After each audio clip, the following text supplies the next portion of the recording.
Honorable teacher and our group members and our students. Good morning. Oh, sorry, it's good afternoon.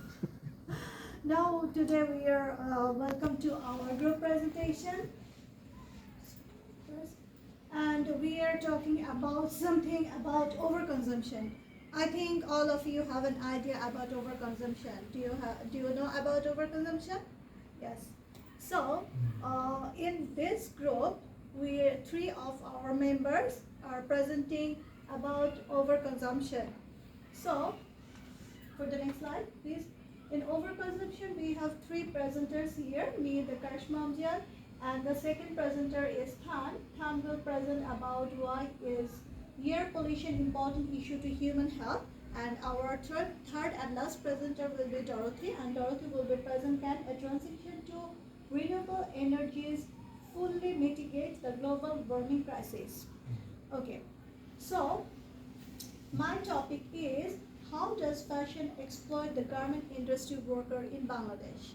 And before the presentation, I want to show you a slide that I want to give you some idea about the relationship between overconsumption and how it exploits garment industry worker. So, actually fashion is support the global economy, and before industrial revolution there have not too much industry in the worldwide, and after in 20th century the factors start to grow beyond, and after that in 1990s which creates the style become accessible, affordable and consumable. And I know you have an idea about first fashion. Actually, after first fashion coming, it depends on our using of our internet, and we get that idea.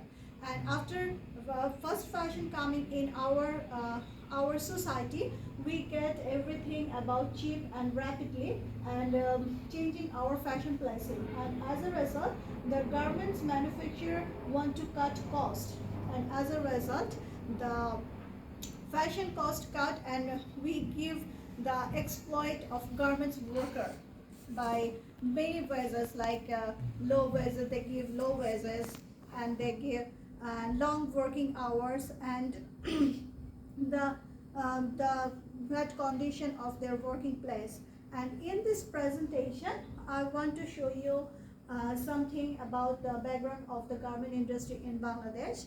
And I want to show you how the garments worker are exploited by low wages and long working hours and their unsafe working conditions. And after that, I want to give you some recommendations about these conditions. So first of all, I want to show you that background of the garment industry in Bangladesh. There are lots of garment industries in Bangladesh, but around 1,430 textile mills are present in Bangladesh, and the garment industry started in 1980s, and these garment industries are the main source of the foreign exchange, and almost 4.6 share of global market by exporting, and the employs about 30 million workers in garment industry in Bangladesh, and the 90% of them are women actually. And I want to show you how they are exploited in garments industry by low wages. You can see here a picture that is the produce of cost of $30 t-shirt. I think all of you are buy t-shirt in a shopping mall for you or your family. I think everyone say yes. So, for a t-shirt, if you buy a t-shirt for $30, what will be happen? Or what happened there? We can see there that if you buy a t-shirt for $30, so a garments worker gets only 0.6% of this retail.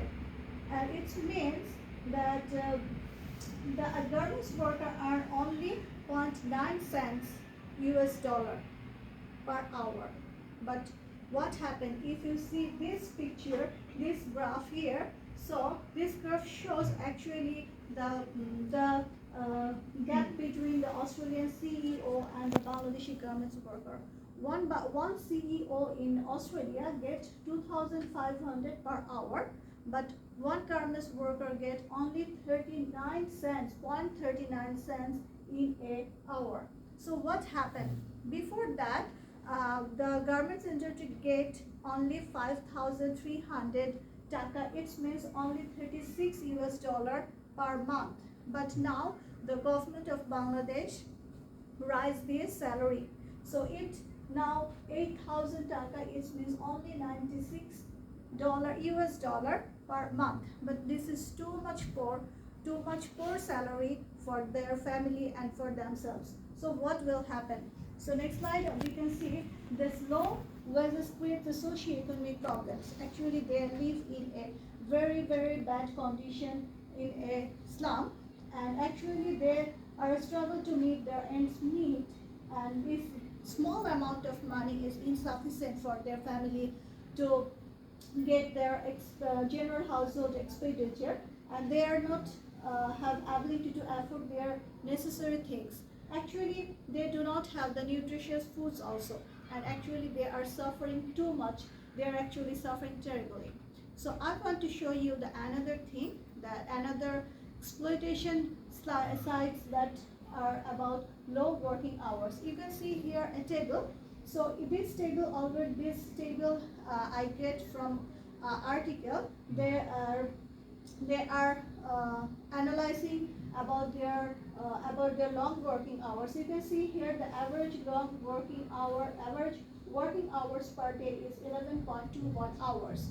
Actually, most of them are average shift is 10 hours per day, and with short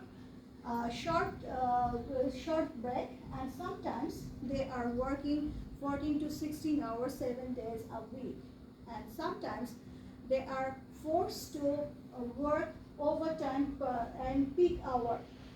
So you see here the average working overtime work is almost 3.1 hours. So they are in pressure in long working hours. So what will happen for if they are doing long working hours in their factory? So the next slide I show you that long working hours increase the risk of injury, disease, and mental health problems like cardiovascular disease, occupational injuries, and chronic fatigue, and self-pervasive health, and sleep equality, and they are also sometimes affected with drug. Sometimes they are smoking, and they are feeling stress, anxiety, and sometimes they have some problem in hypertension. So these are the effects of long working hour. So I want to show you another aspects, how they are exploited. They are exploited by their unsafe working condition. You can see here a picture. I think you have an idea. This is the biggest industrial tragedy in Bangladesh. That's the place is Rana Plaza. It happened in 2013. They are suddenly collapsed because they are not they are actually ignored the building code, and they are almost killed over 1,100 people and injured 2,600 people injured. And after these things happen, the retailer and the owner of the other factories want to take something action for their garments worker. So they are sign an agreement for fire and building safety. So what happened after that? What is the present situation of Bangladesh factory? Actually, you see here some pictures, because now the ILO mandated a code of building code, but actually they are not following.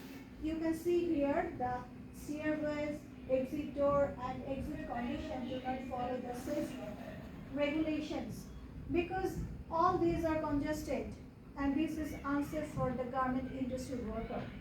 So this is the present scenario, whatever ILO mandated. So after that, what should we do? What should we do for the garments worker? Actually, the garments worker, the government, retailer, and the owner of the garment factory need to follow some recommendations to improve working conditions, to establish human rights, and to include accord on fire and building safety, and to increase worker payments also.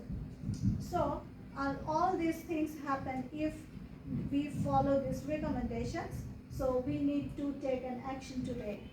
And after that, we can make their lives safer and healthier. Okay, thank you. Thanks all of you for listening to me. And these are the reference of my study. And I want to give the opportunity to our second presenter, who will present the second topic of our group presentation. Then Han, you please come. Oh. Thank you, Charisma. Thank you for that very nice presentation. My name is Han, and today I'm going to be talking to you about air pollution and how overconsumption is a major contributor to the problem that we have with air pollution. So as you all know, when we overconsume, one of the things we overconsume is power and energy. And in order to make power energy, we've got to use coal and gas and fossil fuels, and that puts a lot of pollution into the air. And then our factories are putting a lot of, when we make things, our factories are putting a lot of things into the air. So as we use more energy and as we buy more things, all this pollution is going into the air. So I want to talk about air pollution. The causes of air pollution, give some examples about what's happening in some of the larger cities, in some of the countries where they have very bad air pollution, and then I'll talk about the effects of air pollution. It's going to be both for our human health and for the environment, and then I'll have a few words for conclusion. Next slide, thank you. All right, so first of all, what is air pollution? We say air pollution all the time, but what is air pollution? So air pollution is where we're putting something into the air that's not normally there. All right, so with humans, we put many different,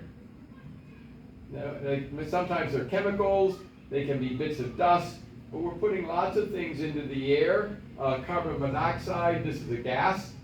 Nitrogen dioxide is a gas. Sulfur dioxide, volatile organic compounds, and small airborne particulates. Now, PM10 and PM2.5. Now, these PM means particulate matter. And all that means is a small piece of matter, and the number means how small it is. So this is microns, 2.5 microns. So if you know a millimeter, there are 1,000 microns in a millimeter. So this is 2.5 microns. So this is a very, very small things that are floating in the air that when we breathe, because they're so small, they go into our bodies. All right? So these are the most common air pollutants that we're putting into the air. All right, so what are the causes? What causes air pollution? Well, as I said, we're putting things into the air when we're generating energy and when we're making products. So it could be from a power plant, it could be from a factory, but what happens is that you're burning something to make something, and then it's going up into the air. And lots of times, they'll just put it straight into the air because that's the cheapest thing to do, right? If you want to try to stop all these pollutants going to the air, you have to spend more money and put filters in all your equipment to stop this. And so a lot of this stuff, it's much cheaper just to let the stuff go into the air. So many countries have passed laws because they know that the pollutants are bad. But what's happening is